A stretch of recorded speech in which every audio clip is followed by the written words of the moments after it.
Salam alaikum, bonjour tout le monde, j'espère que vous allez bien. Donc on va continuer notre vidéo. Donc aujourd'hui on va traiter des travaux dirigés dans la mécanique des milieux continus. Donc on va commencer par l'exercice numéro 1, TD numéro 1. D'accord. Donc exercice 1. Exercice 1, d'accord, MMC, mécanique de milieu continu. On va essayer d'attaquer les TD. Donc nous avons X1, l'exercice numéro 1. On considère un mouvement défini dans des bases 1, 1 et 2, 3, de 3 dimensions, par sa représentation lagrangienne, d'accord. Donc nous avons la représentation lagrangienne de cette coordonnée-là, c'est x1 oméga t moins xd sinus oméga t, d'accord. Nous avons xd est égal à x1 sinus oméga t moins xd sinus xd cosinus oméga t, d'accord. x3 grand x3. Donc on va commencer par la première question. Première question, calculer le champ de vitesse Vxt. Donc le champ de vitesse quoi? De vitesse lagrangienne. Calculer le champ de vitesse lagrangienne. De même, on va calculer l'accélération de vitesse lagrangienne. D'accord? Ou bien en coordonnée lagrangienne. Donc premièrement, je vais calculer le champ de vitesse lagrangienne. Donc c'est VAE.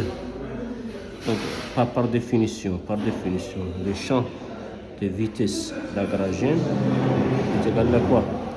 C'est la dérivée de x par rapport au temps. D'accord? C'est-à-dire petit x, c'est le coordonnée finale. Donc ici, c'est quoi? Donc nous avons,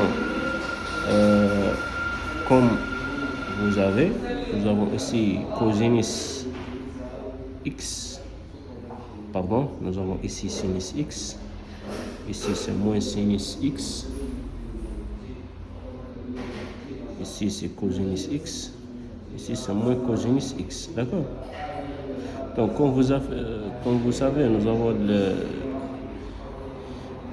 cette cercle trigonométrique. On peut cette cercle trigonométrique permet de nous faciliter le sens de la dérivée. Donc ça c'est le sens de la dérivée, d'accord. Ça c'est une méthode très simple. Et ça c'est le sens de la primitive, d'accord. Donc la dérivée c'est le sens d'une aiguille d'une montre et les primitives c'est le sens contraire. Donc on va commencer justement. Donc ici, et encore une chose, toujours si on, par exemple, cosinus i prime est égal à u prime, la dérivée de cosinus, il faut toujours faire la dérivée concernant cette paramètre qui existe dans la fonction cosinus.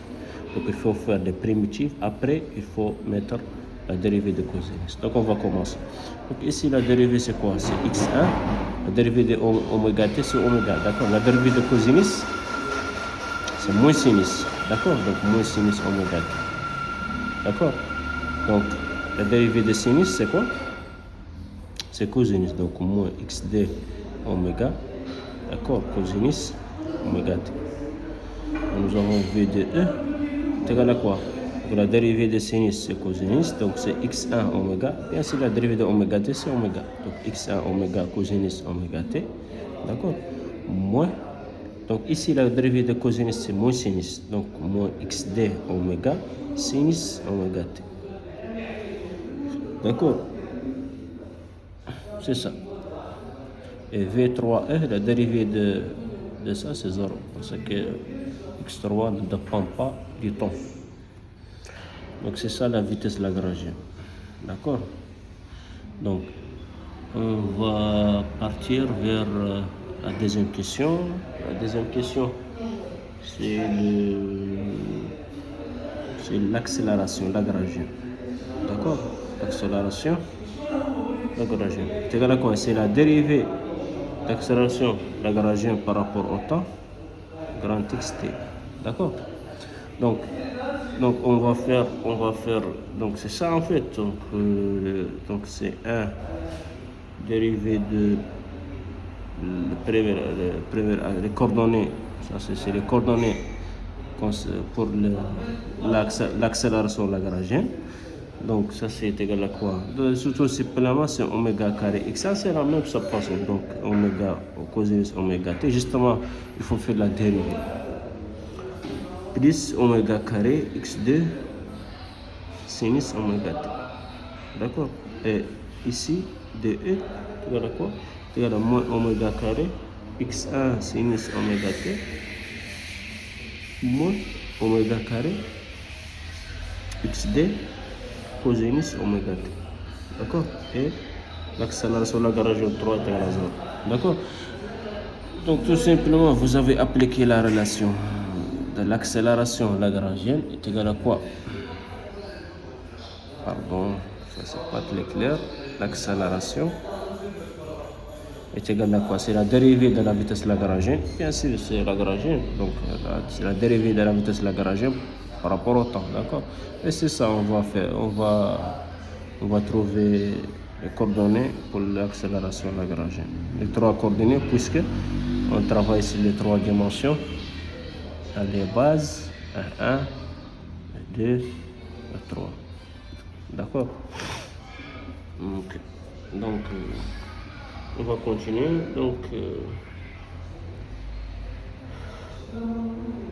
On va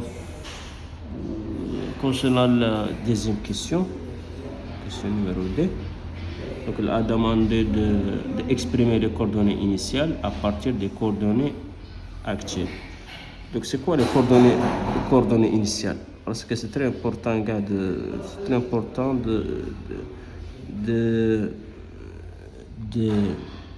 faire la différence entre les coordonnées initiales et les coordonnées actuelles. D'accord? Coordonnées actuelles. Donc les coordonnées initiales c'est quoi? Les coordonnées initiales c'est grand x1 et grand xd. D'accord? Et les coordonnées actions c'est des petits x1 et des petits xd. Bien sûr, on peut grand x3 et grand x3. Ça dépend. D'accord? Ça dépend des bases que vous avez.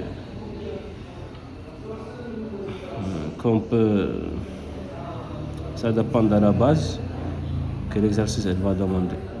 D'accord? Donc ici, calculer le champ de vitesse en coordonnées aériennes. D'accord? C'est ça en fait. Non, la deuxième question, explique les coordonnées initiales en fonction. Donc tout simplement, on va faire cette méthode-là. Donc on va revenir un peu à l'arrière. C'est la base de la SD. D'accord? Donc nous avons x1, petit x1, petit xd, petit x3. C'est égal à quoi? C'est égal à la matrice. Donc regardez. Cette écriture-là, nous avons quoi? Nous avons x1, xd, x3. Donc on va écrire cette écriture sous forme matricielle. Donc c'est-à-dire quoi? C'est-à-dire on va x1, xd, x3. Donc je vais essayer d'écrire ça comme ça. D'accord? Je vais essayer d'écrire ça comme ça. D'accord? Et encore, je vais écrire ça comme ici. Bon, ici nous avons cosinus oméga t, puisque nous avons ici x1, ici c'est sinus oméga t, d'accord? Sinus oméga t, et dans le troisième coordonnée c'est 0, d'accord? Dans le troisième coordonnée c'est 0. Et on va continuer. Donc nous avons ici c'est moins sinus oméga t, d'accord? Et ici nous avons moins cosinus oméga t, d'accord? Et ici c'est 0. Et dans le troisième coordonnée, nous avons 0, 0, 1. Est-ce que vous avez compris la façon que j'ai écrit cette matrice-là? Je vais recommencer. Nous avons x1, xd, x3. D'accord? x1, xd, x3. Je vais écrire ça sous forme matricielle. Donc je vais prendre ces bases-là. Pardon, ce n'est pas les bases. Je vais prendre ces coordonnées coordonnée actuelle est égale là, la matrice. Donc, c'est-à-dire que ça suivant x1 et cosinus oméga t suivant x1, sinus oméga t suivant xd. Et concernant le x3, le x1 ici, c'est 0. D'accord? Donc, je vais mettre 0. Même chose ici. Et sinus oméga t, le cosinus oméga t, c'est 0. Et le dernier, c'est 0, 0, 1. Puisque ici, j'ai 1. D'accord?